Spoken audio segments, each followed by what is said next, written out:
Here we are. Man. I don't like this screen, Mike. I have the same screen you have now. I used to have the I could see CJ screen and I could see the all-knowing. I don't have it anymore. Oh, why? It's like a thing. I'm not like I cleared out my browser and like I'm not. I don't know. It's like I'll fix it, but. Wow. Yeah. Doing the monthly browser cache deletion. Yeah, browser cache rethink. Well, it was actually because somebody on Twitter was complaining, a regular tweeter, so I did it, was complaining that we had a pop-up on the website about the Tobias podcast. So you could go to the YouTube. There was a pop-up. And he was saying that he couldn't read AU's article because of the pop-up. And I'm like, well, just hit the X. And I'm like, oh, maybe I'm being an asshole. Maybe the X is hard to find. So I went and I looked at it, but it'll only give you the pop-up once. So I had to clear my browser to get the pop-up again. Wow. It was very easy to see the X. Wow. Just wanted to say. It's quite easy to see the X. Wow. Just like that. It was easy to see the X. I will say on mobile, when you had the countdown going for what was the countdown for the other day? The Tobias. For 9 in a row. For 9 in a row. Oh, yeah. The day before on the website, it was like cut off on mobile. Yeah, it was centered on desktop, but it wasn't centered on mobile. Yeah. And you couldn't like scroll over to see it. Like it was just like stuck cut off, and I noticed it, and it was like an hour left anyway, and I was like, yeah, it's all right. Wow. Win some, you lose some. I was so proud I found the countdown thing.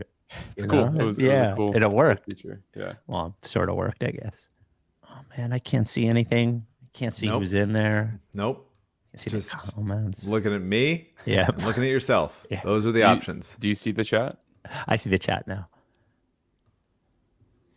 CJ, how much are you smiling during the podcast when you're hitting? You smiling a lot? I would say maybe like 35% of the pod. He looks bored a lot. He looks bored. Yeah. No. I'm looking over here to get ready for other stuff to bring up or monitoring what's going on, in the world as we might need to talk about. Sure. Something happens. Yeah. So I'm focused at times, but focused. Yeah. Yeah. So like a musician is like doesn't look like they're having a good time sometimes, but they're just in the zone. That's right. And then every now and then I'll have my moment, and then I'll break out a smile, but I'm still focused. My moment. Like a guitar solo or something like that. Yeah. For me, that's what that is. Yeah. CJ's moment. I can't wait for CJ's moment on this podcast. I'm excited to find out what it is. We'll see what when we finally measure him. Yeah. All right, let's do it. The Rights to Ricky Sanchez podcast is presented by DraftKings Sportsbook. Sign up for DraftKings Sportsbook by using promo code RTRS, and brought to you by Body Bio. Get 20% off your order of Gut Plus or anything else at Body Bio with code RTRS20 at bodybio.com. Adam Ksebe, the official realtor of the process at processrealtor.com, and Stateside Urban Craft Vodka, home of the vodka, the Surfside, the Black Label Bourbon, the official sponsor of the Corner 3 newsletter with Zoe, statesidevodka.com. On the show today, the Sixers beat the Pelicans in what felt like a very strange game to me. I'm curious to see Mike's vibe because I don't know what my vibe is. That is after beating the Hornets, an excellent Tobias performance versus the Hornets. Not so much Ricky Bump against the Pelicans. Thunder. Thunder. That's what I meant. Why did I write Hornets? Why did I say Hornets? I said Hornets because I wrote Hornets. Thunder. You want to disrespect my Thunder. Yeah, I'm not trying to disrespect. As well, we'll get to the voicemail and the mailbag, and we will finally get to the Ringer Top 100 and where the Sixers sit in those rankings. I did mention Stateside Urban Craft Vodka. It's not just the vodka. The vodka is incredible, of course, and based right there in Philadelphia. But the Surfside iced tea and vodka, which, as I've heard from my sister-in-law, Paige, she was like, the Surfside is the best one of those. I was like, I know. It's just the right sweetness. Only 100 calories, just the right sweetness, and no carbonation because iced tea does not have carbonation. There is the vodka, there is the sodas, there's the Black Label Bourbon. Go to statesidevodka.com. You got to be 21 or older. Without any further ado, Amos and the chef.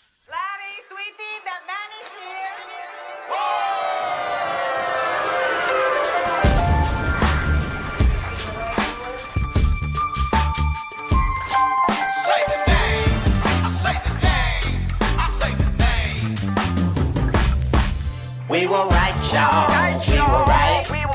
Even when it went wrong, we were right. When was right, y'all. We were right. So say the name. Say the name. We were right, y'all. We were right. Even when it went wrong, we were right. We were right, y'all. We were right. So say the name. Say the name. Say the name.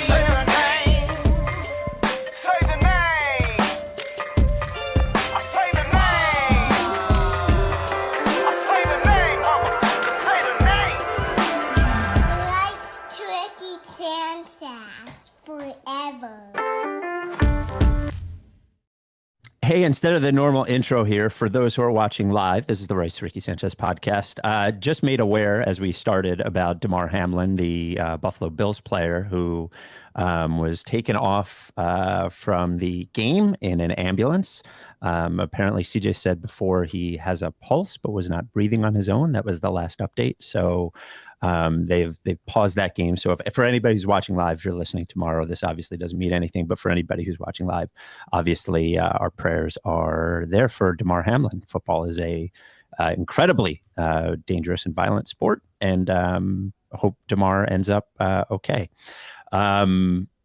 Mike had not seen what was going on clearly by looking at me. No, That's scary. Yeah, he got it was. I only saw the play once as we were signing on, and he got hit, and it looked like he stood up, and then he collapsed, and then they brought him off the field. But that is all we know. They have the game temporarily paused right now. It doesn't know if they'll continue it tonight or not. So, being that we don't know anything more on that, we will go over to the Sixers, who won tonight. I have to tell you, it was a vibeless game to me. I walked away from it. It was one of these games where Embiid scored at will again. Harden occasionally looked good and occasionally looked like he couldn't get by people again.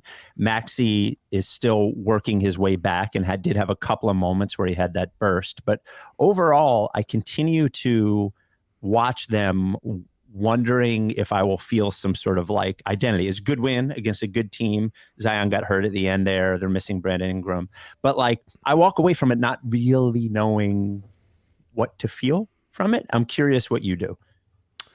Well, New Orleans is a better team without Brandon Ingram. I feel so strongly about that. I feel like visibly, vibrantly strongly that they're a better team without Brandon Ingram. There's a chance that he will help win them a playoff game or two because he can shoot over anybody and get his own shot and stuff. But I think overall, they're a better, more holistic team with a Zion CJ thing and just like guys who are athletic and defend and all that shit. I feel somewhat stupid. I have to take the trash out. I feel somewhat stupid when I write these little notes to myself during a game, and I'm like typing them up.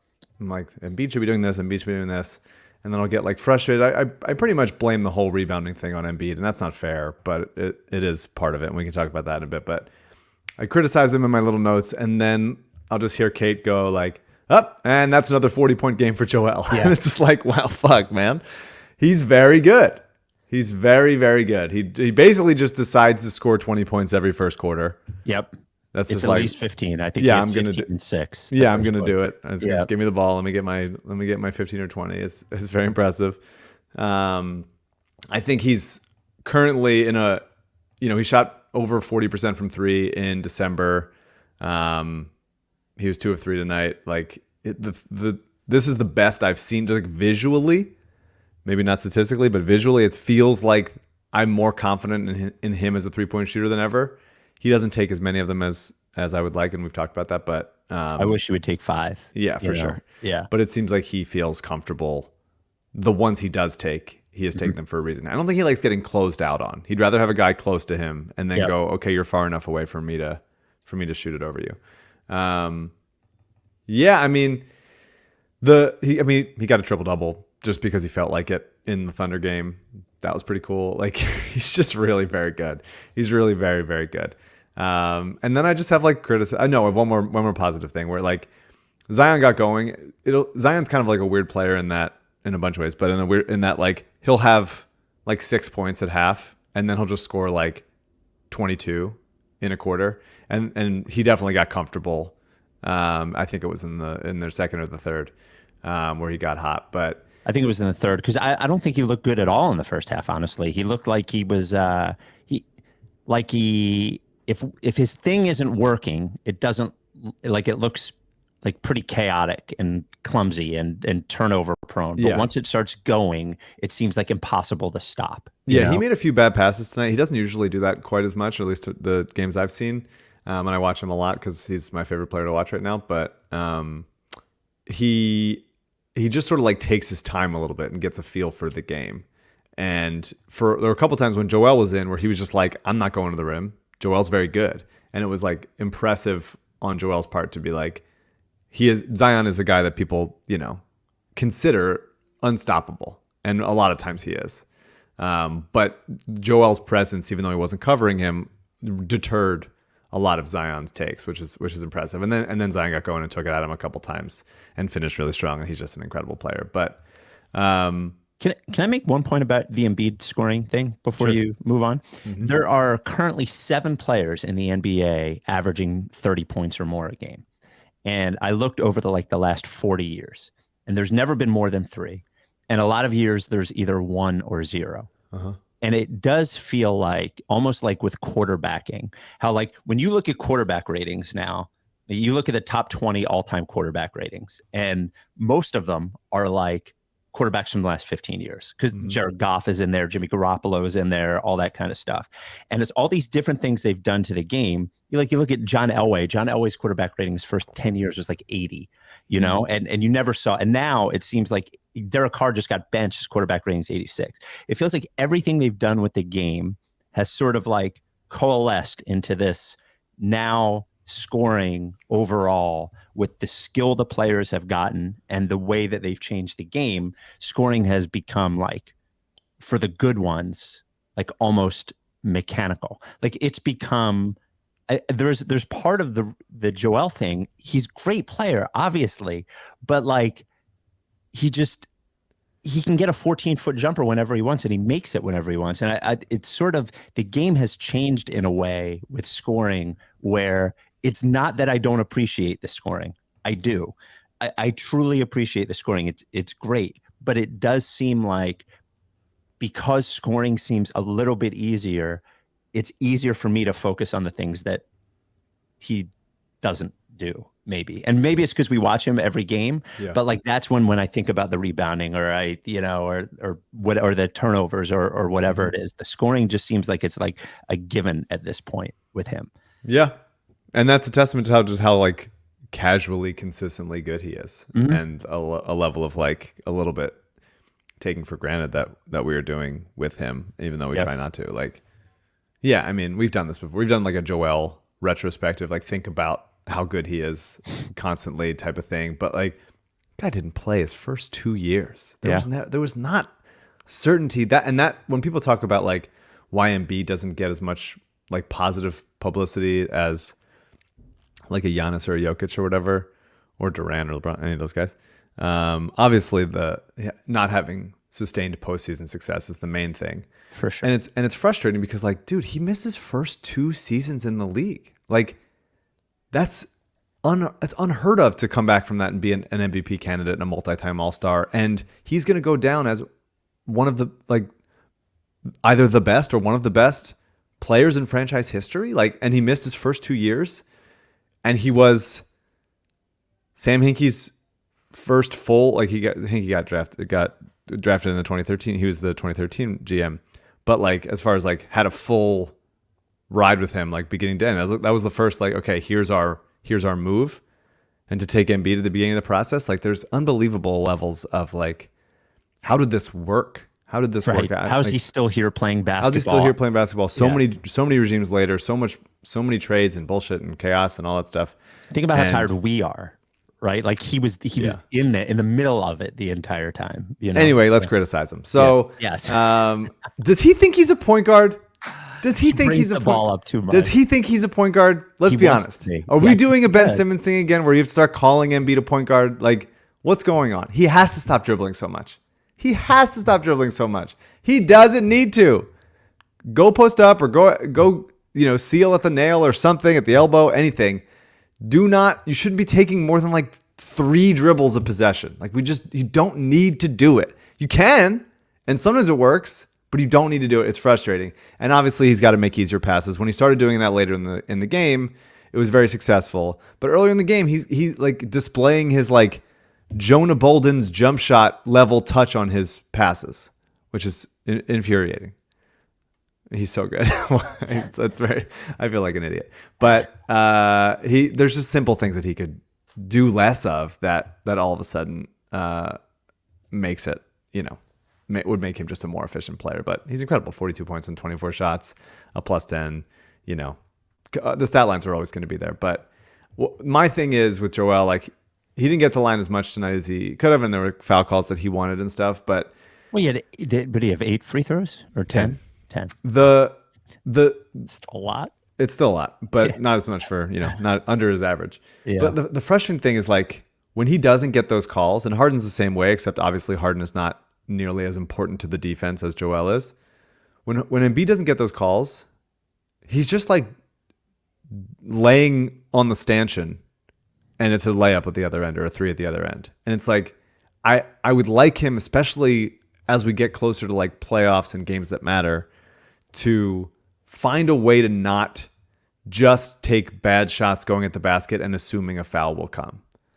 Either like only go when you have it, or kick it out and start over, or don't just go like flying in, because don't like give yourself up in a way that like you're like selling out for this play, because if you miss or if they don't get the call, then that's a huge swing going the other direction, and then it happens too much. And this team is incredible. Like I am baffled. I feel this way about the Eagles too. Like I watch the Eagles defense, and aside from occasional like excellent cornerback play and all the sacks on the defensive line, like I'm baffled that the Eagles have the best or one of the best defenses in the league, because they just give up so much. And I watched the Sixers the same thing, and I'm like, offense. Yeah. I'm watching them be like, how are they like the second ranked defense? Because I think their mistakes, and maybe the Eagles' mistakes also, are so glaring. Yeah. Like the obvious stuff is there, and there's never like like that was a bit of a mistake. It's like a very obvious mistake, or it's like good defense. It's hard to reckon with that.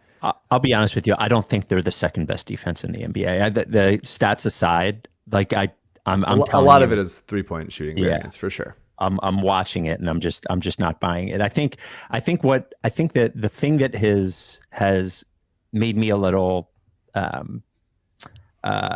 uncomfortable in the last couple of close games is like their offense down the stretch. Yeah, just looks completely chaotic, and I think that is when the your turn, my turn thing doesn't quite work, because Harden does not have that juice at the end of game. Like when the defense is really playing, exactly, he doesn't really have the juice to get by people. And then beats the center, and he puts the ball on the floor, and he ends up fumbling it away. And there was a couple of possessions tonight where it didn't look like anybody wanted to shoot again, and someone was wide open and drove into the center lane again. And that's really what sort of bothers me, is that there doesn't seem to be any sort of like flow to their offense when the defense starts trying. Well, I think talking about defense a little bit, I want to talk about the crunch time offense when I talk about Harden, but like the defense, I thought tonight was very good, and I think Matisse was a big reason for that, for his minutes, and I think he was great against SGA.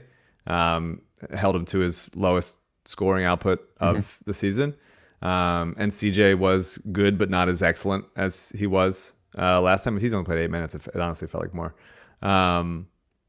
But they, Melton had a bunch of like deflections and steals. Harden a couple good steals. I think like when the defense is taking chances and like active hands and making some plays happen, they had 6 blocks. That's high for them. 9 steals. Like there was Trez had a couple good steals. I thought that was nice. Like a couple of those kinds of moments can sort of like beget more activity, and so even when the team is, they forced 17 turnovers tonight. Like that's big, and the Pelicans shot well. Which helps it. So I think like, I'm going to talk about the MOC article in a second. The rebounding I would like for them, the rebounding article, but I would like for them to play Matisse more. I just think like how bad and how hurt PJ Tucker is. Melton is excellent. He's one of my favorite players ever, and has been for years been one of my favorite players, but now that he's on the Sixers, like exactly as ever. He's just so good, man. He's always making the play. Like you need a 3 off a long rebound, like he's got it. You need to steal an opportune time, he's got it. You need a rebound in traffic, like absolutely the only guy that I trust to come down with a big rebound on this team, 100% Melton. He's awesome. But when he's sitting, like you need somebody out there to like create some havoc. And I thought Matisse, he's gonna get some fouls. He's gonna be annoying. I thought how bad PJ has been on offense. Matisse is starting to look a little more comfortable as a 3-point shooter. Hit 3 in the other game. Like he looks, it's minimal. It's minimal stuff, but like he's just got to be willing to take it. And like I need him to become more of a lob guy. I need it. I need Matisse to become more of a lob guy because no one else on this team is athletic, except for like Matisse and like sometimes Tobias and Montrez. If like no one is around, if nobody is within 20 feet of him, Montrez can jump, but otherwise not. And it's just be nice to have some vertical spacing there because nobody else gets it. And that's why the floor looks so cramped sometimes. Okay. Wait. Yes. We'll talk about the rebounding article after. Oh. Yeah. Vegas Mike. Sorry. The return of Vegas Mike. Here we go. Now, Vegas Mike, I'm asking you like a pick or something like that. By the way, our same game parlay lost tonight for DraftKings. It was Sixers minus 3.5, which we hit. Joel Embiid double-double, which I believe we hit, right? But over Tobias 15.5 and over Harden assist 9.5. And I don't think we hit either of those. So we love same game parlays. Now, Mike, but here is my Vegas Mike question. Last time when I talked to you about the DraftKings Sportsbook championship odds for the NBA, and we revealed that the Nets were the second shortest odds at plus 600. You scoffed. They look pretty fucking good. Of course they do. Are you sure you're scoffing at their plus 600 second shortest odds? I'm still scoffing at it because sustaining this feels very difficult. Because as soon as something else happens or something goes wrong or somebody wakes up and reads an article, then like something weird could happen. But like, of course they look good. No one ever thought that like the Nets weren't going to look good when all their players were playing. Yeah. Like they're really good. There are a bunch of really good players on the team. And they have defenders and shooters to like surround those guys. And Durant is still healthy and playing incredible basketball. So when all those things are happening, they're healthy, they're not reading any articles, and they're like around, then yeah, they're very good. But not watching any movies on Amazon. No, you can't do it. That's true. Turn it off. Like, you need to like institute like when you're on like a trip with camp and you need like, okay, lights out at like 10. Yeah. Like they need like you got to go to bed. Everybody go to bed. Put the phones down. I'll collect Jacques Vaughn collecting them in a basket. The Sixers and Pels actually the same odds at plus 1,800. We mentioned our same game parlay. You can pick yours. You don't have to do ours. You can do your own same game parlay at DraftKings Sportsbook. And if you use code RTRS, if you're a new user, place any $5 NBA bet and get $200 in free bets. Win or lose. That is win or lose. Love DraftKings. The app is clean. Easy to put money in. Easy to take money out. Build your own same game parlays. Add as many legs as you want. Like, get the odds longer. Again, download the app now, top-rated app. Use code RTRS. New customers bet $5 on the NBA and get $200 in free bets instantly. It's code RTRS, only at DraftKings Sportsbook, an official sports betting partner of the NBA. Minimum age and eligibility restrictions apply. See show notes for details. Did you want to talk about Mike's article? Yeah, so Mike O'Connor, who writes for The Ricky, wrote a good article that I've been looking forward to about like why the Sixers rebounding on both ends is so bad. Because it's not like they're pounding the offensive glass and transition defense is good, and it's not like they're constantly leaking out after like contesting a shot, and their transition offense is so good. They're bad at all of it. They're bad at everything. Yeah, it's inexplicable how they must be so good at half court defense and reasonably good at half court offense because they don't do enough of the other stuff enough. And a lot of that is because they've been shooting well from three. They've been Embiid's been hitting. They get to the line obviously. Embiid's been hitting a million mid-range jumpers, all that stuff. But they're not going to go anywhere if their rebounding is this bad. There's not. Like too often they just let up shit, and a lot of it is because they're not that athletic. A lot of it is because they don't have the effort. Like once again we do it, but Embiid is now having the worst season of his career rebounding statistically. And watching the games confirms that. I think he just has like terrible instincts on the glass, and they're getting worse. I don't know if it's a conserving energy thing or he's doing so much offensively or whatever it is. It looks like it, and it's bad, and it's tough to watch as like friggin' Billy Hernan-Gomez outmaneuvers Embiid for rebounds. Like, that's embarrassing. Like, it shouldn't be that way. It really shouldn't be that way. It's one of those things where Mike's article really lines up with what you watch. Like, when you're watching it, it doesn't seem like this is just a strategic thing where they're doing X, which is allowing Y. Like, they are bad at it. They're bad at defensive rebounding. They're bad at offensive rebounding. They're bad at all of it. And that the defensive rebounding is the one, for me, that is obviously the most frustrating. Totally. Because it is really just effort and execution. Like, their athleticism aside, and personnel, sure. But with Embiid, Tucker, I don't know, Harden's a pretty decent rebounding guard. I guess I just feel like they could be mid-pack pretty easily. It would seem like Embiid's never been an awesome rebounder, but he's never been as bad as he's been this year. Yeah, for sure. Yeah. And so MOC's pitch is to play, especially games when they're getting, demolished on the boards. I understand, and I don't agree with it. It's very clear that Doc doesn't trust BBall Paul at the 5. Yeah. Not at all. Not at all. Even when he's playing him and he's playing well, he's just like Doc to BBall Paul is like me to Trez. Like, he's watching him, he does a good thing. He's like, but something bad's about to happen. Like, right. We're the same in that, except I'm right and he's wrong. But MOC is like, just play him at the 4 for like a handful of minutes at a time. Get some junk offensive rebounds. He's the best rebounder on the team. He can out rebound power forwards, and if Embiid's still on the court, play him at the 4 with Embiid, because it's not like there's guys. I mean, the reason not to do that is because, like, well, he's not really a shooting threat. But like, how many guys are we playing that's not a shooting threat? Matisse, not really a shooting threat. Right. PJ's definitely not a shooting threat.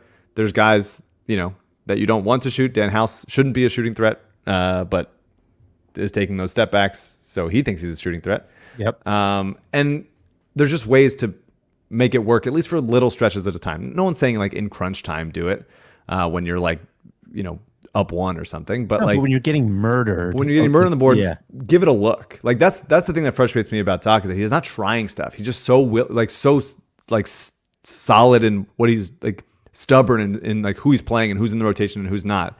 He'll never go to like, oh, this guy had a good practice, so like he's in. Like, and this guy's struggling, so he's out. It's only BBall Paul that he takes out with that. It's only BBall Paul in those things. And so I would love to see some, obviously, on brand for myself, some BBall Paul at the 4 here and there, just to give them a little juice of energy. Like, he's the thing about him in these games, like he'll miss a rotation on defense for sure, but like, he's not at a point anymore offensively where he's trying to do too much. Like, he has been reined in as far as like when he's playing regular rotation minutes, where he's like doing dribble handoffs with Melton or whoever, and he's just like rolling to the rim and rebounding and getting back. And like, there's stuff he's got to figure out, obviously, but there's no reason why he hasn't earned like a couple minutes a game here and there when the team needs some juice.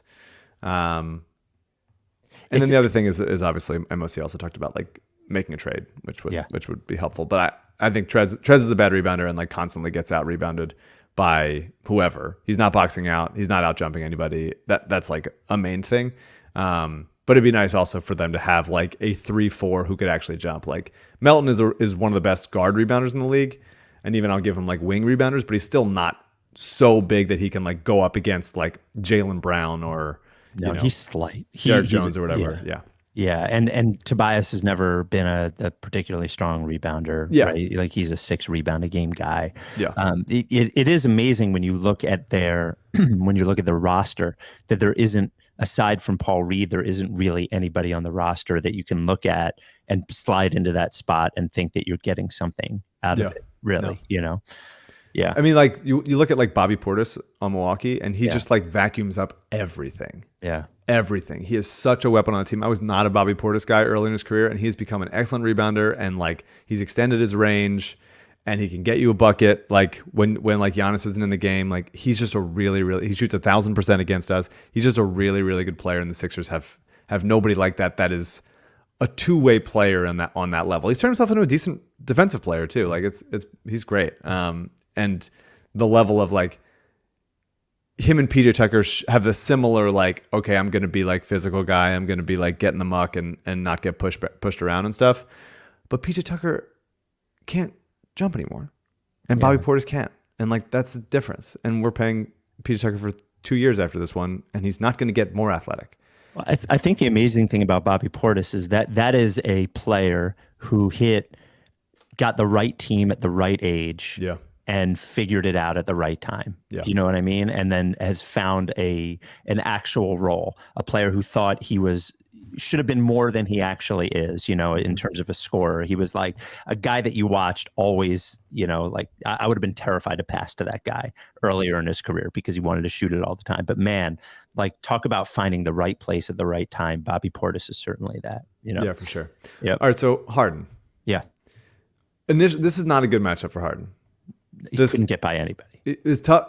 Like there's so many wings and arms and stuff, and even Jose Alvarado, who's small, is going to make it hard on him. He wasn't as good tonight as Alvarado was a couple games ago.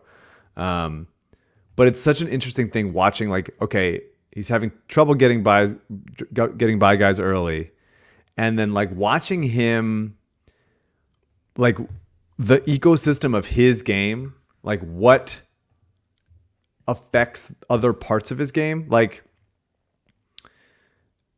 finally in tonight's game, Doc is staggering James and Joel, which is good, and which is necessary.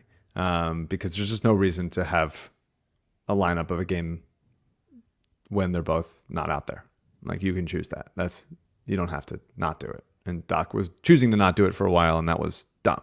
And so it's good that play at least one of your good players at a time. Like I don't know how to make that more of a complicated point. Just to I guess devil's advocate a little bit. Like these are two guys who do need to figure out, who need minutes to play together to figure it out. So I get both things. I do get both things. But you don't have to. But you can. Yes, I agree. Yeah.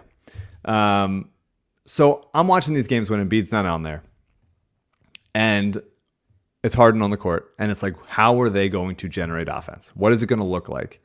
And I've liked a lot of the Harden Niang pick and pop, because Niang can get it up so quickly and shoots it high, and doesn't matter who's in his face. He was great tonight, by the way. But it's like so much of Harden's game is predicated upon the step back, and I don't like it. It's not my thing. But when he makes one, it changes how they defend him so much. And he makes one, and they always foul him on it. And when they foul him, I know it's going to go in. It's so bizarre. I was trying to figure out, the internet doesn't have like a good source for it. So if someone can find what the answer is, I feel like Harden is at least close to all-time leader in 4-point plays, because they foul him constantly shooting threes. Jamal Crawford was apparently up there for a while, but there's different sites that have different things, and none of them seemed like legitimate.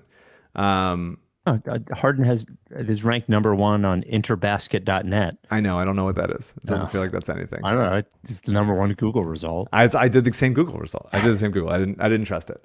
Anyway, so he hits a step back, and all of a sudden, then he can go, now you're worried about the step back, and you're worried about fouling me on the step back. So then I can sort of mesmerize you into that like sleep dribble into a blow by, which he did on Jackson Hayes, who's very athletic, had a nice play blocking Maxey at the rim. But Harden, despite the fact that he's old and slow, has then blown by Jackson Hayes for a layup because of him being scared of the step back. Okay, so then he beats a guy off the dribble, and then it's like, well, we can't just let him do that. And so then they send a double, and as soon as they start sending doubles, I am the happiest person in the world, right? Because all game, I'm just begging them to double James. Please beg, especially when Joel's not on the court. And when Joel's also, when he is on the court, great. But when he's not on the court, it seems like teams want to double him, and I'm just so happy for that, because that's how they get their offense. Harden is obviously the only player on this team that can make Montrez look like an NBA player. He was rolling, he was finishing. Pretty nice game for him, I guess. A few nice short roll kickouts. That was fine. Good. But if that double comes, they just can't do anything. And that's why I'm worried about it in the playoffs. I think they're going to just switch everything onto Harden or hedge and get back or something. But in regular season games, they double Harden. He says thank you. I say thank you. And then he finds either a rolling big or a kick out or Melton, at the wing extended or Niang or whatever. But it's so interesting that like all of Harden's game informs the other parts. And as soon as he hits one step back, if it's early enough, then like that opens up the drive, which opens up a double, which opens up pocket passes to Joel or whoever when he's out there. And it's really impressive to see, and impressive that he still commands so much respect from the other teams. I wouldn't. If I was advising those other teams, I would say don't double, and it doesn't matter if he hits one step back. It's fine. Yep. Let him do it. But I'm happy for them to do it, and he really still is an incredible passer and makes a ton of beautiful passes. And there's no reason why, as you said before, for them to go exclusively ISO in the last 4 minutes of games, because that eliminates all those advantages that we just talked about. Like it's just totally unnecessary. Run your offense with Joel and James in crunch time because it works. It works especially then. That's especially when you want to be running offense, and to go away from it, I think, is really stupid. I have a Harden thing to follow up on what you said. Right after we talk about Gut Plus from Body Bio. Gut Plus. You are I haven't taken mine yet tonight, and I will take it right after this podcast. Gut Plus is the only gut supplement you need. But you've heard about probiotics, right? Well, here's the thing. Your body makes probiotics. You don't have to take a probiotic. And the probiotic that you're taking probably isn't the right one for your body. You have that bloat. You want to be more regular. You want a gut supplement. Body Bio has Gut Plus. It's brand new. What it does is very simply, it gets rid of the bad bacteria in your body. That's what the prebiotic in Gut Plus does. Allows your body to create its own probiotics. And then it has a postbiotic in it, which comes and gets rid of all of those bad symptoms. If you were to take one gut supplement, Gut Plus is the only one that you need. I really do vouch for it. And it's weird to vouch as hard as I do, but But you've had gut problems. I'm a gut guy. Yep. And I went to John and Colleen's for New Year's. Mm-hmm. And John made baked ziti. And there's a ton of cheese in baked ziti.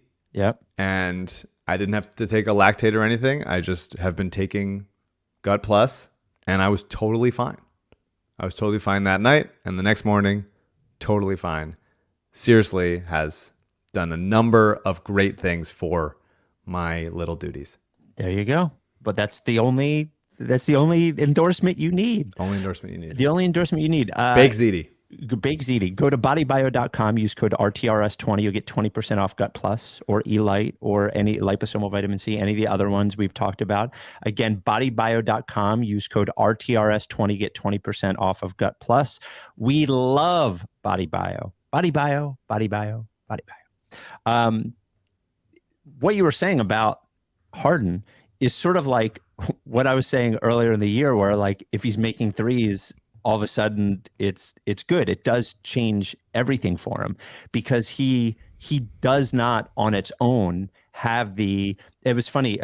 Dave Hartley texted me the other day. He's like, I don't know. It seems like Harden does have burst, and it really isn't that. It's really about how they're playing him. Yeah. And if he hits a couple of those shots, they play him completely differently. Yeah. And one thing it's the balance, because they are all of a sudden it goes from them being like, I can keep up with you if you go by. I'm still quick enough to slide my feet, to where if they're on their toes, then all of a sudden that's harder to do for them because they're anticipating a step back. Yep. And one thing he did do tonight a couple of times, which I thought was good, which I feel like he's done more, is he's been more willing to take spot up and catch and shoot threes rather than off the dribble, which I think is super important, especially if he's going to be on the floor with Maxey, because Maxey's going to do it, then Harden's got to do it too. Yeah. So it was overall, I thought a pretty good Harden game, had its moments, but you could definitely tell that before that step back went in,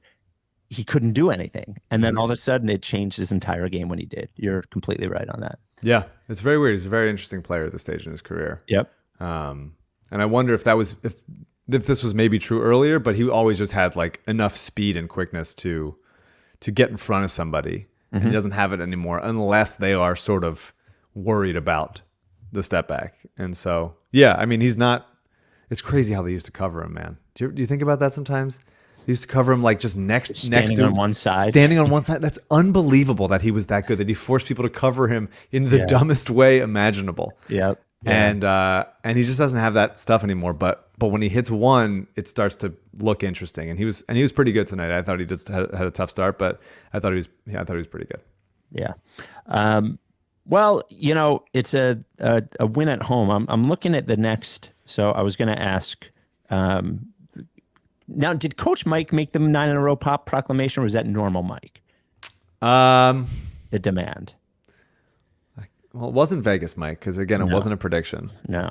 I think it was regular Mike. I think it was like desperation Mike. Okay. I think it was like we need this. We all do. So looking at their next, I can't believe they lost the Wizards. Of course they did. I almost asked Tobias about it. Like, did you lose to fuck with me, bud? It would have been funny to play him the CJ edit of you demanding the 9, and then would have been funny. Tobias was great, but not great tonight, by the way. Just a little bit disappeared. I thought he was good on defense, but just kind of offensively not doing. He had one. Embiid was wide open for an alley-oop that Tobias just inexplicably didn't give him, and Joel was very clearly pissed about it, on the court. It was almost like the Thunder game was bad for him because he got to be old Tobias a little bit for the Thunder game, and maybe but he did. One attempt, 1 3 in 31 minutes is pretty rough. But he has had 3 dunks in 2 games since the podcast. Yes. So and someone asked on Twitter, do you think he has thought about you when he did those? And I was like, absolutely. 100%. 100%. 100%. Yes. He should be. He should point to the camera. He should have a little note in his pocket that he can just hold up and say, that was for you, Mike, or something, anything. I'm counting his fucking dunks. Every pod, I want a dunk counter. How many dunks is he up to then? I haven't looked, but how many did I say he had the other day? It's 3 more than that. I don't remember. 20. But it's definitely. You got to have that ready for that. All right, I'll have it ready. So the next 10, if we're including that game, so that was 1, 2, 3, 4, 5, 6, 7, 8, 9, 10. Yeah. Okay. So let's say they're 1-0. The next 9 games, last time we made a 9-game proclamation, it's a pretty light stretch here, Mike. Indiana, Chicago, at Detroit, home against Detroit, Oklahoma City, Utah, Lakers, Clippers, Portland. How many do we need? I haven't really sat with this. When they had lost 3 in a row, and then I was like, this is. There's only one back-to-back in there. Yeah. It is at Utah, at Lakers. Yeah. And I'm going to that Clippers game. Mm-hmm. I don't know. I don't want to make it up. Okay. That one was so pure and honest. Yeah, that's fair. That I'm not going to force it, but they should continue. Everybody's healthy. The Sixers were one of the least healthy teams in the league for the first 2 months of the season. And they, tread water for some of it and then got hot for some of it. And they look okay. I would say, largely this is, if before the season started, if you would have showed them the record and where they are in the East and who they've beaten, I think you could go yeah, probably that's about right. But it's felt more dramatic than that. But Maxi's back. I would love to see them. I think over these games, they need to win a bunch of them, obviously. But over these games, I would really love to see the Maxi, Harden, Embiid ecosystem start to work a little again. And they've sort of gone away from that. And Maxi has taken some time to reintegrate himself and get comfortable, all that stuff. It's fun to see him attack the rim with speed and touch. He's got to have that much touch at that size, going that fast up against bigger guys. It's really, really impressive watching him do that, because he slows down in a way that, he's not Chris Paul, obviously. But watching him absorb contact and still finish through it, because Embiid slowing down, obviously Harden was the king of deceleration for much of his career, but Embiid slowing down when he started to do that over the last 3 or 4 years is what really made him so excellent. And when Zion does that, it's gonna make him. He's got so much room to grow. Zion, it's gonna make him fully unstoppable. It's slowing down and not doing the just whacking it off the backboard and driving too hard that you can't stop yourself, and knowing when you have the advantage and stuff. We did see a little Maxi, Harden, Melton tonight, which was nice. Necessary. Yeah. There's not an argument. Do you have an argument for why PJ Tucker is playing basketball right now? Why he's not resting his dead hand for a month? He wants to play, and Harden wants him to play. You think Harden has to be in charge of you don't think Daryl or Doc or Sam Cassell can go to PJ Tucker and say hey, take 2 weeks off. We signed you for 3 years. We need you to be healthy for 3 years. We need you to be relevant. You're a playoff player. He played 18 minutes tonight. He took 1 shot. He doesn't need to be there. He just doesn't need to be there. I thought he was pretty good tonight. He was fine. We can't be doing one shot things. We just can't. He's so nothing of a factor offensively. So like disgustingly nothing of a factor offensively. And in games when Embiid is scoring 42 points on 24 shots, like maybe that doesn't matter. Maybe I'm overblowing it. But you watch him play and you're like, God, it seems awfully easy to cover this team a lot of the time when they have guys on the court that are not doing anything, that are not athletic, that are not at least going to catch a lob or like hit a baseline cut or something. Like think about Sacramento. How many guys does Sacramento have that can just like go backdoor and rise up for a dunk? And the Sixers have what, like 4? Like it shouldn't be that hard. It seems like we did the athleticism thing and they don't have it. They're like back to being what they used to be again, which is like, can't they be more athletic? Couldn't they be doing that? I think one of the issues is the only person they have to play his position is fucking Paul Reed. You know, like the only, and I think Harden likes playing with him and he wants to play. I don't fucking know. I would just look, I'm not a PJ Sucks guy. I'm not a cut him. I'm not a like he can't be on the court at all. He needs to be better than he has been, and he doesn't need to be playing in January when his hand is dead. I would like him to heal his hand because he's going to matter more in April when he's playing, when he's covering Giannis, when he's covering Jason Tatum. Anybody is important. I don't know if you can't talk to PJ Tucker and tell him like, hey, please take a few games off, then like hire someone who can. If you're scared of it, I don't understand. You're still gonna get paid. They're not taking his money away. He's not like Kobe at the end of his career where he's trying to like rise up leaderboards of points. Like he's behind like Tyrone Hill in career points. Like he's not trying to like get to 10,000 or whatever the fuck. Like let him sit. Please, God, take some paid vacation. It kills me. But anyway, other than that, yeah, I mean, it was a pretty good game. I understand the vibes-ish because it's just like, wow, another game where Embiid dominated and like their weaknesses were still there. But it's a weird NBA season, man. Like as good as the Nets look right now, the Nets look better right now. The only 2 times that an NBA team has looked like a champion this year are the Celtics for the first 15 games of the year and the Nets right now. Like that's it. Like every other team has had 3 or 4 games, but no, it is the most parity NBA ever. And I like when there's a few fucking awesome NBA teams. I think there are a bunch of awesome NBA teams, but there's because of like how many teams like get up threes and just schedule shit and sitting and stuff, that anybody can win any night. Like I like that Indiana is like scrappy as hell and like a good team, and Tyrese Halliburton is the man. Yeah, and I like those things. I think I like when there's some awesome teams. It doesn't seem like there's any awesome teams. I think there will be by March, April. We'll see. I think they'll come together. One frustrating thing defensively. Yeah. Like the thing I was talking about before about how like their defense looks excellent and then sometimes they'll have the dumbest thing in the world happen and you're like, how is this possible? I guess Boston has that sometimes too, where they are like look at each other and Marcus Smart and like Jaylen Brown just are staring at each other. But like one play in this game, I think it was in the third quarter, Embiid makes a foul line jumper. Pelicans bring the ball down normally. Maxey and Niang find themselves covering the same guy. All of a sudden, Najee Marshall is open for a wide open 3 in the corner. And it's just like, why does this happen? It feels like it happens all the time. It's like wide open. And it's like a communication thing. And it's like a willingness thing. And I don't understand how it happens so often. It feels like it happens a lot with this team more than it happens to other teams. But I don't know. Let's do some mailbag. I don't really have anything else. So why don't we do some mailbag? Writes to RickySanchez@gmail.com. I thought Niang played some good defense on Zion. On Zion. There was a 3-minute stretch in the first half where Zion didn't. I think he ended up getting fouled once when he was on him, but I thought he did all right. Niang, man, it is a shame he's not a little bit quicker on his feet because he is a great regular season player for the Sixers. Honestly. I think he's gonna have to play the how quick he gets his shot off is so vital to this team. Like he's gonna play in the playoffs again, no matter who they. He has to play. He has to. All right. Hey, honestly, I think thickness is quickness with George. I'm going to start to sort of push that forward in the universe. Thickness is thickness. He can use his thickness for quickness.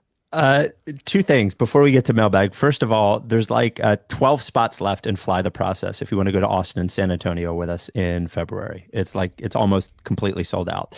So go to rightsrickysanchez.com/fly. With us and fans of Philly, we are going to see Brett Brown. Sixers play the Spurs and Scrappy Spurs team. My Devin Vassell, your Jeremy Sohan. Jeremy Sohan, right? And we will stay 3 nights in Austin. And Joe from Fans of Philly and I are working on a night in Austin, maybe with some karaoke. So, Charles Bassey. Oh, that might be fun. Charles Bassey, right? We should go. The ovation we're going to give Charles Bassey. It's going to be great. What do you think what do you think Brett and Charles Bassey talk about? Do they talk about how much of a dick Doc is? Maybe. Brett's like, I wish I had you in 2014, brother. I wish you would have been so great. Yeah. A couple years younger. He points to Henry Sims. He's like, I played fucking that guy. 30. He started. Henry Sims, inexplicably, I guess, in this version on the Spurs coaching staff. Yeah. I played him. Adam Ksebe, the official realtor of the process. Ksebe. It's been a wild housing market over the last couple of years, but slowly getting to the place where if you want to buy, like interest rates are higher, which is not great for you, but there's more houses than buyers. We're getting there. Adam Ksebe, the official realtor of the process. If you want a home, the Delaware beaches, you were thinking about maybe you can work from home. Maybe you don't want to be near a big city anymore. You're thinking, I'd love to live near the shore. You don't want to live at the Jersey Shore. Taxes are through the roof. You want to live at the Delaware Shore where the taxes are much lower and you have a great realtor. Adam Ksebe, Ksebe. Adam Ksebe and his team cover all of Delaware and Maryland. They're based out of Long and Foster and Bethany Beach. There are so many great Delaware Shore points. Bethany, Lewis, Rehoboth, Dewey, all of the amazing spots in Delaware. And if you just want to live maybe in Wilmington, maybe in a normal suburb, maybe in Maryland, Adam Ksebe is the king of the Delaware beaches. The king, Ksebe, has helped so many of our listeners both buy and sell in Delaware. And the other thing is, I've mentioned Delaware and Maryland. Now, he can't sell or buy you or help you buy a home in New Jersey, New York, Pennsylvania. But if you need a realtor and you don't have one, you go to Ksebe first. He will interview realtors for you and find the perfect realtor for you. He is passionate about it. He works hard when it's hard, like it is now. A couple years ago, all realtors, everything was easy for him. They're just showing up. This guy will work for you. He will keep you informed. He will know about the houses before they go up for sale. This is who you need. Adam Ksebe, Ksebe. Give him a call, 302-864-8643. That's a cell, so you can text him too. 302-864-8643 or email him, adam@processrealtor.com. That is Adam Ksebe, the official realtor of the process. All right, mailbag, rightsrickysanchez@gmail.com or leave us a voicemail at 833-LickFace. This comes from Sarah. Hi, Spike, Mike, and TJ. She writes. Got his ass. Yep. I've been listening to the pod religiously with my fiance. Is CJ smiling? Can you see him, Spike? I can't see him. Fuck. Oh, you're fucking. CJ, this is your moment. Are you smiling? Right in my back. There he is. CJ pops on. Attaboy. I've been listening to the pod religiously with my fiance for a little over a year. He's listened longer, but it's something we now do together and really enjoy. That is so nice to me. I really do enjoy that. We recently moved to the beach in Delaware, and we've been trying to make friends. Occasionally, we've been seeing someone wearing a Sixers gear, and I want to know, what is a good, quick way to ask if they listen to the pod?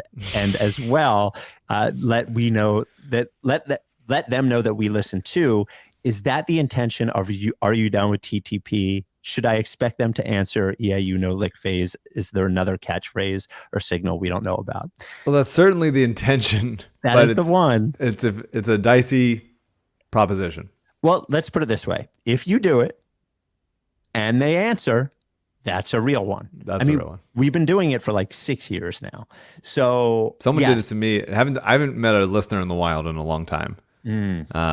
But like 5 or 6 years ago, someone saw me at the Landmark Theater in Mid-City here, which like closed. And so this is a historic memory at this point.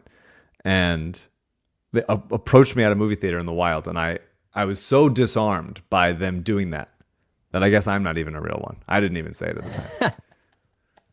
I've said it in New York 3 times. Wow. Once in my building. The most of the floors in my building are owned by Google. So some guy that works at Google said it to me. But yeah, that's what it's for. It was actually, I was at a charity event once, and a few guys came up to me and they were like, "We need a code word." I'll never forget it. It was at a charity event for a kid that had passed away, a lacrosse player, and 3 of the guys came up and they told me we needed it, and that's came up with it on the podcast. So there it is. So yes. And her non-basketball question: do you use Q-tips? I've heard they're bad for me, but I can't stop, won't stop. If you're firm anti-Q-tip, how do you clean your ears? I don't know if you have guidance on this. I have guidance on this. I kind of use them and decide, fuck my eardrums. So they are not good for you. What you're supposed to do, and here's what works, is as long as you have a steady, like firm stream in your shower, warm water directly into the ear canal is what works best. And they actually make if you have a lot of wax in there, they make something called Debrox, which like loosens it or whatever, and then warm water. You can use Q-tips around the edge of the ears, but you're not supposed to go inside. You can do damage that way. I go right the fuck in. I bang that thing in there. Oh, I dunk on myself. Don't do that. I alley-oop Q-tip into my brain. Oh my God. 833 Lickface is the voicemail number. Let's see if it works, if I don't fuck it up. Hey guys, this is Craig from Lancaster County. Real quick thing. Just watched the Tobias interview. That was awesome. First question, do we sign him to a max? And when? I mean, we re-signed Tobias, right? I mean, even if it's as a bench coach, but I mean, he's with us forever at this point, I think. And then the other quick question is, for setting up that interview, did you guys reach out and ask about getting a player or getting Tobias, or did the Sixers just reach out like, "Hey, do you want Tobias on the podcast?" I'm just curious how that started. Anyway, sign Tobias to a max and give him a player option. Wow. There you go. It was a positive interview, obviously. This is why people should be reaching out to us all the time. Sure. Being like, we got this guy. You know want to talk to Jaden Springer for 45 minutes? Absolutely. I forget who I was talking to about it. Everyone who ends up coming on or does an event or whatever has a good time. I thought we did right by Tobias in that thing. We did right by the audience and right by Tobias for sure. Have we ever not done right by somebody? No, of course not. Were we nice enough to Eric Snow? Yes, we were nice. I had to ask him about falling asleep at the end, you know? And as far as how it happened, I would say that the without specifically laying it out, the Sixers have been always, especially in recent years, respectful of the Ricky. And why recent years specifically? Well, I mean, since Dave Schuller got there, I think Dave is their VP of comms, and Rob King has been good to us too. Has been respectful. I was teeing you up for a Colangelo thing, but that's also probably right. But when Brian Colangelo left, yeah. I mean, Daryl being there, I think is helpful as well. But certainly does. Dave has always been respectful of us. But I think the organization in general, the other thing that happened is a certain CEO is where his feet are. Yes, where his feet are. But I would say that there's regular communication, and they never tell us what to say. They never come down on us for being hard on the team. Oh, it'd be great if they told us what to say. Yeah. I don't have to come up with questions. You guys want to give me them? Right. That'd be awesome. So much easier. The Tobias Max contract, interesting question, because I've been considering, I don't think they're going to trade him this year because of the salary matching thing. It's too much. I think in an off season, there's a chance that there's more of a possibility of that. But if it doesn't happen, then you go into next year and he's an expiring contract. I don't know. I think that there's a chance that they re-sign him to something. It's obviously not going to be a max deal. And if he doesn't want to be here doing the same thing that he's doing now, then I guess there's a chance that he would go no, I'd rather just see what I can get elsewhere on the open market and see if I can get more of a role or something. But if he would sign for how old is Tobias right now? Is he 29? 30. He's 30 right now? Mm-hmm. So he's 30 right now, yeah. Turns 31 in July.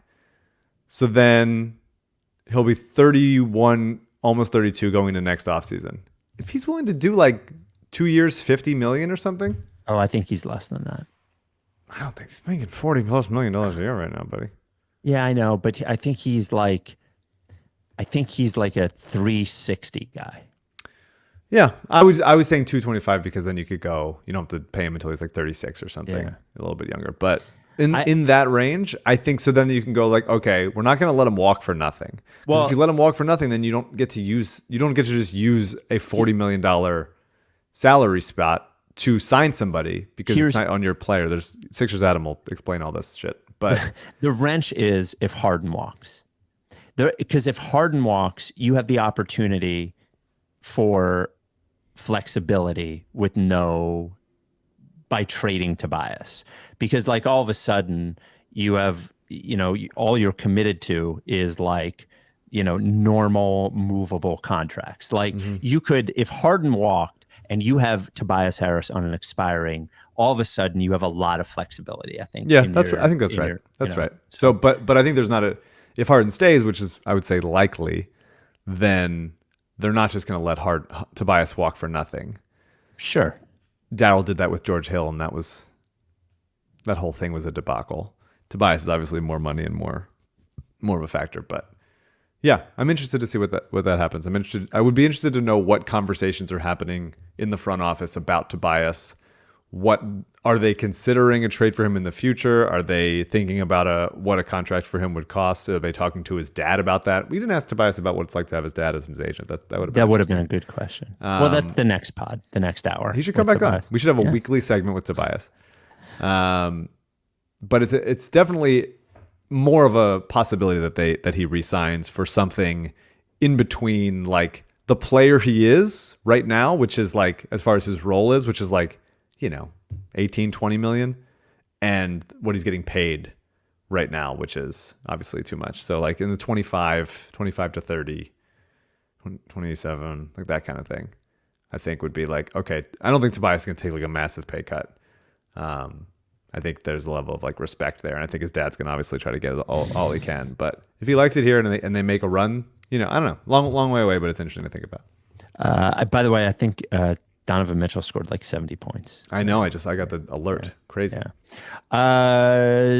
Email writes to rickysanchez@gmail.com. This comes from Arun. Hi, Spike and Mike. I've been listening so long. My daughter, who was in elementary school, is now a freshman in college. That is a real thing, by the way. Thank you for the holiday pods. I caught COVID on Christmas Eve. I had to skip all the festivities and quarantine away from home. Fortunately, I have a mild case, but with your pods, I was bored shitless and desperate for a way to speed up the whole testing negative process. After some internet sleuthing, it turns out CBD has been clinically proven to shorten the length of COVID. So a buddy of mine dropped off some half CBD, half THC mints. I figured if I was going to get high while quarantining, I might as well watch Sixers games on League Pass that I saved on my DVR and refused to watch, including the winning streak. I knew this was a bad idea because I've learned over the years that caring always leads to immediate disappointment, but I did it anyway. I watched 12 games, including the entire winning streak back to back. Wow. The main thing I learned after all those games is that Mike is right. Montrezl Harrell is much better when you're stoned. Basketball question. Is it okay to feel sorry for Ben Simmons when you see what he's become, even if he's unrepentant for who he is? I think so. Yeah. I think so too. I think inside of him, there is a lot of, this sounds weird for somebody who's like a world-class athlete on the currently best team in the NBA making $30 million a year. But like all of those things don't change what's going on inside. And there's a part of it where he is aware, but does not confront like what he was never able to confront in the first place. And I think it probably sucks for him. But also I like making fun of it. Did he make a free throw tonight? I don't know. He didn't make a free throw from in all of December. So, non-basketball question. In your Philly mind, does the success of Tyrese Maxey equal out to Jordan Mailata, or is he Jalen Hurts? I think it's closer to Hurts. Closer to Hurts, yeah. Yeah, Mailata was such a flyer. Shake is Mailata. 54th pick. Yeah. Undrafted. There's something about like, I guess he's not. Maybe BBall Paul would be more of a Mailata, going like, this guy played. We don't talk about this enough. His name is Basketball Paul. he went to DePaul, and I've said that before, but it's important to make clear that he also went to DePaul. It's almost it's better than Nerlens, New Orleans. You yes, know? by a lot. Yeah, yeah. But yeah, BBall Paul going from like a raw project, although he did put up stats at DePaul,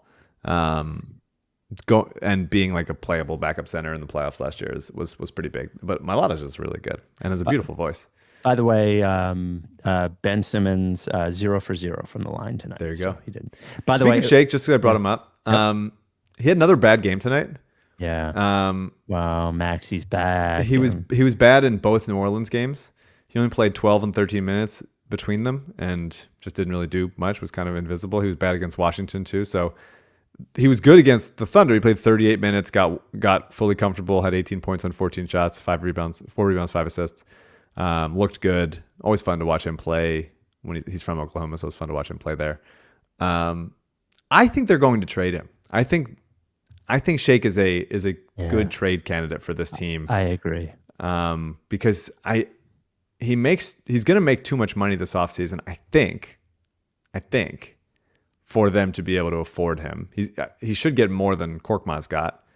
And, Melton is kind of, I would probably rather have Melton for a longer term deal than pay Shake. And I wonder if just like Shake becomes a sweetener in some other deal if they finally make a consolidation trade or something, because I don't know. Letting him walk for nothing feels like not great. And it does really feel like he's a good player and can be like, if not starting, then at least like more of an offensive factor on a lot of teams in this league.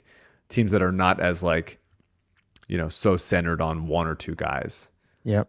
And he doesn't look as good or as comfortable just sort of sitting in the corner for 12 minutes a game. No, he needs the ball and he needs minutes, Yeah, but he's helpful. Not that he's unhelpful to this team. And when Harden's out or Maxi's out or whatever, or just like sometimes he gets hot in a stretch and Doc decides to leave him in for longer, like he's helpful. But just as far as value goes, like he's really proven that he's a capable player in this league, and he can do things that the Sixers kind of don't need him to do or don't allow him to do. And so I'd be interested. Trade deadline is a month and a half away, so I'm interested to see what happens there. Speaking of BBall Paul from DePaul, we got this voicemail at 833 Lickface. Hey, Spike, Mike, and CJ. I just wanted to give you a little example of the BBall Paul customer service experience. I recently reached out to him, mentioned I was a little concerned about the $100 for a hoodie because it's not what I typically spend. I mentioned my wife may be mad at me, and he said, I want to be clear that the shipping is free. LOL, I don't want to get wifey mad at you. So not only is BBall Paul an excellent customer service person, but he's also looking out for my marriage. That's good. So Didn't offer big you the thumbs hoodie up, cheaper, BBall Paul, keep killing it. Probably not going to buy it because it's too expensive, but thumbs up. Love you guys. Bye. Could have been a discount. You could give me like give 20% off. All of a sudden you're still like, wow, 20% off. It's a good deal. It's still $80 for a hoodie, Paul. You can still you got to be recouping some positive value there. Well, I wonder what the Tobias said he's working on it with them. A cheaper and they were cost. sitting next to each other on the bench tonight, and I want to know. We should mic up Tobias and BBall Paul conversation. We should be allowed to hear them. Yeah. And, credit to BBall Paul. He's lost all of his playing time, and he still seems to be a hype bench guy, which I have a lot of respect for. Yeah. He picked up Joel after Joel did the little breakdancing thing after he finished. That was a nice finish. Mm-hmm. God, he's so good. I have only complaints about him. It's not reasonable. Here, why don't we get rid of this, and this will be our last one. 833 Lickface. Hey, Spike, Mike, and CJ. Nicholas from Tampa here. Love the pod, and I'm a proud BBall Paul Victory Tour show owner. Spike, you recently tweeted your cough continues to persist, especially in the evening hours. As a fellow flu sufferer, I wonder if we can blame the Sixers for damages. All that yelling about BBall Paul minutes and Simmons shenanigans has to impede the lungs, right? Non-basketball question. My cough at night really is a killer. What remedies do you suggest? Health and happiness in the new year. P.S. Mike, Mamma Mia 2 is a delightful film, but My Love, My Life is the best song. What are your thoughts on that? I mean, it's a nice song. It just doesn't bang the way the other ones do. But it's touching for sure. From a coughing standpoint, I am now on my 4th drug. I took a steroid and an inhaler and some chest thing, and I went through the steroid, and now I'm on some other cough medication. I'm starting to get better. If you don't have a humidifier in your bedroom, put a humidifier in there and don't lay on your back. And somebody suggested. Do you think your ears aren't like fully open because you're using water instead of Q-tips? Do you think that's why your cough is? No, I don't ear, nose, and throat are generally connected. No. You think that might be it? Somebody suggested I do a neti pot before bed, but I've been always terrified of neti pots, so I haven't. I've done neti pot. It's fun and weird. Yeah, it seems weird, but it's better than it was a week ago. I would say that. I thought about jumping out of my window about a week ago. It was terrible. So, hey, how about that Jaden Springer play? The one at the Oklahoma City one? Yeah. Yeah. Well, you got some minutes. Just fucking play him. Just give me. Sometimes play him. Nah. Sometimes play him. Just decide. He's gonna be in whatever trade there is. I know. Yeah. But just play. Doc needs to he needs to simultaneously care more about the games and less. Yeah. Care more in the sense of just don't just do the same shit every time. Try something. And care less in the sense that, something that sometimes it might not work. You don't need to play Joel 42 minutes. Give the young guys some run here and there. What a weird season. Jaden Springer. Give me 10 minutes a game for 3 weeks. And then don't play him in the playoff. I'm not saying he's a playoff player. Just give me something. Well, if you're going to play Springer, then you can't play Matisse too. I don't think. Yeah, okay. Well, or Matisse starts for PJ and then Springer takes Matisse's role. I'm fine with Daniel House never playing. Oh, yeah, but I'm with you on that one. But he did take the bullet for the sex in the bubble. So yeah. I'm not saying don't pay him. Right. It's a good point. Well, Mike's going to be out for what? Week and a half, something like that. 2 pods, right? You're out 2 pods. Back to Memphis for Young Rock. My episode of Young Rock, I'm pretty sure is on Friday. So if you haven't caught up in season 3 yet, do it on Peacock or Hulu. My episode comes out, I think it's Friday. I'm pretty sure it's this Friday. So watch it and then watch the rest of the season. It's very good. Dwayne "The Rock" Johnson, you've heard of him. I actually don't know who's filling in for Mike. Our next pod will be this weekend. There'll be 2 non-Mike pods. I don't know who's filling in yet. So if you want to fill in, call in. You have any suggestions? Long voicemails. Yeah, long. I could do a whole voicemail pod. I think. I know you could. Myself. Yeah, it would be. Everybody would hate it. CJ, what do you think? Everybody would hate that, right? If I did an all.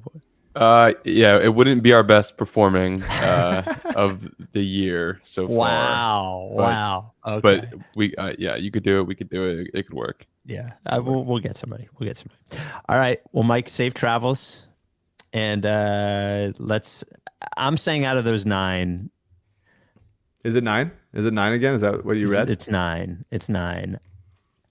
It feels like it should be 7. That's safe. They're 21-14 right now. Yeah. Or no, 22. Shout out Eric Seidman. They have the 5th best point differential in the NBA, which seems fake as well. Yeah. It's all very odd. Yeah, it's a weird season. It's all very odd. Oh, and wait, last thing, and then we'll go. There was a bunch of Rice Ricky Sanchez listeners. I think it was the Reddit or the Twitter group or whatever, have a fantasy football league. And it wasn't fantasy football championship supposed to be last weekend if you play fantasy football, but it's this weekend. This weekend. Okay. I, Sixers Rye, run the Stay Free My Goose team. We are in the championship weeks of the Ricky Fantasy Football League. It is Stay Free My Goose versus the Picks Swapped. First weekend almost completed with Stay Free My Goose in the lead with 99-83, and we have both people in the Monday night game tomorrow. With the finals being next weekend. Team Colangelo's Burners will finish the season in last place with a record of 3-11. That all sounds very good. Yeah, and we'll have to do any punishment we decide on here, unless you still want to do the Greg Monroe jersey. So we get to decide on the punishment. And P.S., there was a pod a few weeks ago talking about Ricky babies, and my wife and I have one. Juno Joel Young. Wow. It's a great name. Juno Joel Young. He was born on February 9th, the night before the trade deadline. So not only did we get rid of Ben, we got Harden, and I got a son and sent along the photo. So good deal. Good luck to both the pick swapped and stay free, my goose, in the Ricky Fantasy Football League. Sixers should be able to win 7 in a row. They've already won 2. Pacers, boy. Bulls, Pistons, Thunder. Most of them at home. Yeah. Could be Maybe 7. we'll get the 9 that was promised. Then you go Jazz and Lakers. Yeah. No, they'll lose to the Lakers again. Yeah. They'll absolutely lose the 9th game to the Lakers. All right. So go 8 in a row and then a loss to the Lakers for 9. Sounds good. We'll talk to you next time. Are you down with TTP? Yeah,